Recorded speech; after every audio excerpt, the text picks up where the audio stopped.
Hi, I'm Briemmet. 10 years ago, Joseph Holbrook and I came up with what we called a reader's retreat idea.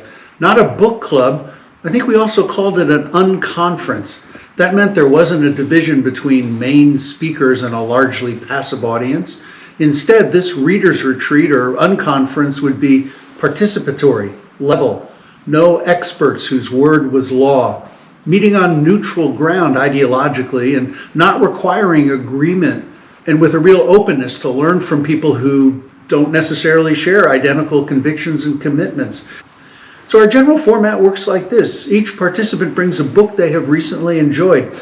They start with a brief overview or summary of that book, but then dive into a few big ideas from the book that they found helpful, stimulating, challenging, or provocative in some way.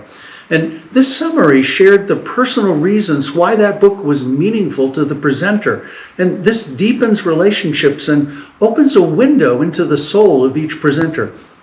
The group would then discuss, even question those ideas, allowing the conversation to proceed by whatever the group found most interesting. Each book thus becomes a launching pad for some wide-ranging and freewheeling conversations.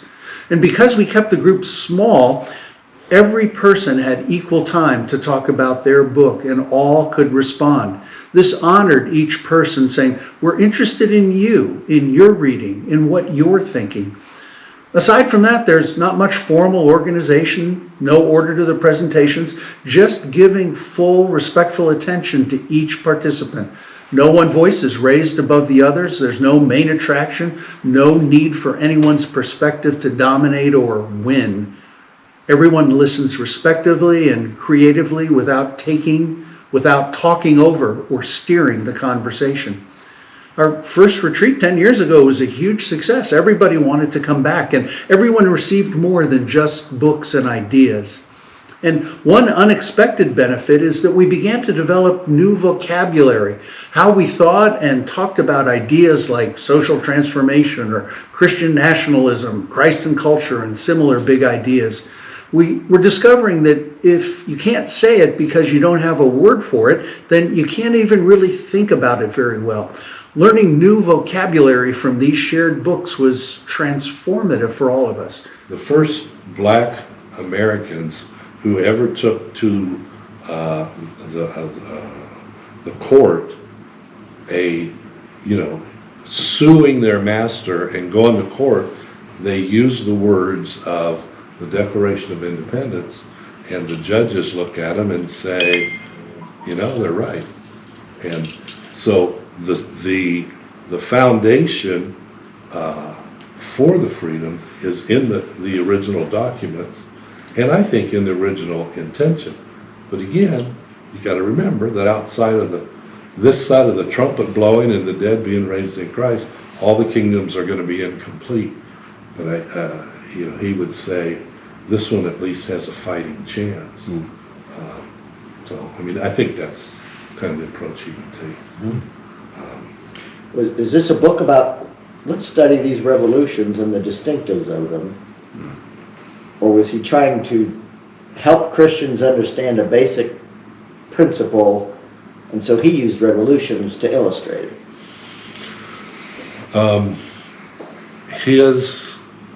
His understanding of society today is that society is at a crucial place, that the great experiment towards freedom that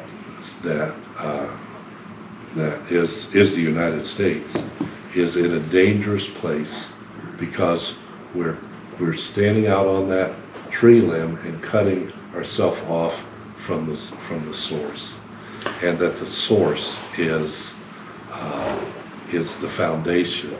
And to prove that point, he talks about the philosophy behind all the other revolutions and where they've led us and that's why he goes back to Mount Sinai and uses that as a revolution.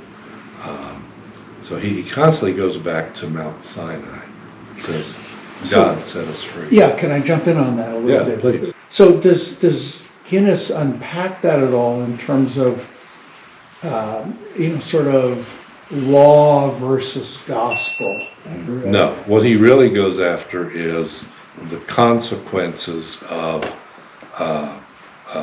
postmodern thinking that says, you know what, whatever's true to you, God bless you. You know, if it's true to you, then that's all that matters.